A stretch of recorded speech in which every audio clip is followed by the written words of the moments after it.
നമസ്കാരം. നടി ആക്രമിച്ച കേസിൽ 8 വർഷമാണ് ദിലീപ് വിധിക്കായി കാത്തിരുന്നത്. ഒരു നടന്റെ കരിയറിൽ സംഭവിക്കാവുന്ന ഏറ്റവും മോശം 8 വർഷങ്ങൾ. സിനിമ മോശമായതിനപ്പുറം ജനപിന്തുണയ്ക്കും കാര്യമായി ക്ഷതമേറ്റു. അങ്ങനെ ദിലീപ് സിനിമകൾക്ക് കാര്യമായി ബോക്സ് ഓഫീസിൽ ശോഭിക്കാതെ പോയ 8 വർഷങ്ങളാണ് കഴിഞ്ഞു പോയത്. അതിലാകെ റിലീഫായത് 2025 പുറത്തിറങ്ങിയ പ്രിൻസ് ആൻഡ് ഫാമിലിയും. രാമലീലയോളം തന്നെ പ്രധാനപ്പെട്ടതാണ് ബബ്ബ എന്ന ചിത്രത്തിന്റെ റിലീസും. നടി ആക്രമിച്ച കേസിൽ കുറ്റവിമുക്തരായതിനു ശേഷം 3-ാം ദിവസം എത്തിയ ട്രെയിലറിന് സിനിമയുടെ പ്രതീക്ഷ വാനോളം എത്തിക്കാവുന്ന കെൽപ്പുണ്ടായിരുന്നു.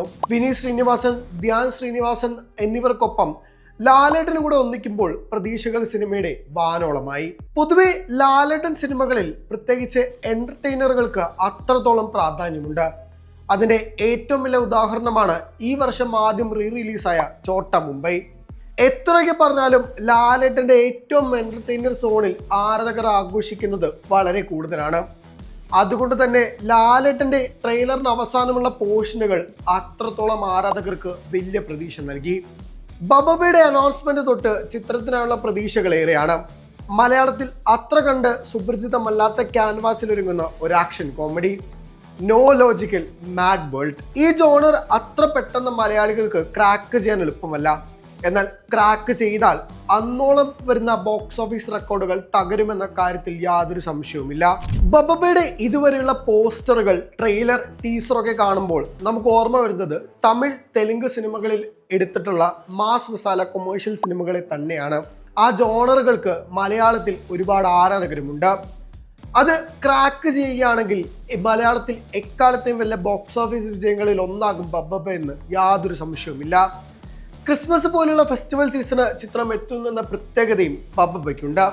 ദിലീപ് എന്ന നടന് കരിയറിന്റെ തുടക്കത്തിൽ കേട്ടിരുന്ന ഏറ്റവും വലിയ വിമർശനങ്ങളൊന്ന് കോമഡി ജോണറുകൾക്കപ്പുറം കംഫർട്ട് സോൺ ബ്രേക്ക് ചെയ്ത നടന് പുറത്തു വരാൻ സാധിക്കുമെന്നാണ്. അതിന് പ്രധാനപ്പെട്ട 2 ഉത്തരങ്ങളായിരുന്നു മീശ മാധവനും റൺവേയും. ദിലീപിനെ സൂപ്പർ താരമാക്കുന്നതിൽ ഈ 2 ചിത്രങ്ങൾക്കും വലിയ പ്രാധാന്യമുണ്ട്. അതുകൊണ്ട് മാസ് ആക്ഷൻ കോമഡി വേഷത്തിൽ ദിലീപിനെ അവതരിപ്പിക്കുന്നത് സംവിധായകർക്ക് അത്ര ബുദ്ധിമുട്ടല്ല. എന്നാൽ ആ ജോണർ ക്രാക്ക് ചെയ്യുകയാണെങ്കിൽ ദിലീപിന്റെ മറ്റൊരു വേർഷൻ കാണാൻ സാധിക്കും. ദിലീപ് എന്ന നടന്റെ കരിയറിലെ 8 വർഷങ്ങൾ സംഭവബഹുലമായിരുന്നു. സിനിമകൾ ഒന്നിനു പിന്നാലെ ഒന്നായി പരാജയപ്പെട്ടിരുന്നു. എന്നാൽ ദിലീപ് എന്ന നടൻ പലതവണ നിരാശപ്പെടുത്തിയിട്ടില്ല. അത് തന്നെയാണ് ബബ്ബയിലെയും പ്രതീക്ഷ. ട്രെയിലർക്ക് ചിത്രത്തിന്റെ പ്രതീക്ഷ വാനോളം എത്തിക്കാൻ സാധിച്ചിട്ടുണ്ട്. ആരാധകർക്കും ഹൈ മൂമെന്റ്, അഡ്രിനാലിൻ റഷ് തരുന്ന ഒരുപാട് മൂമെന്റുകൾ ചിത്രത്തിലുണ്ട്. അതേപോലെ ഗോപി സുന്ദറിന്റെ ബാക്ക്ഗ്രൗണ്ട് മ്യൂസിക്കും പഞ്ചുകൾ ഏകുന്നുണ്ട്.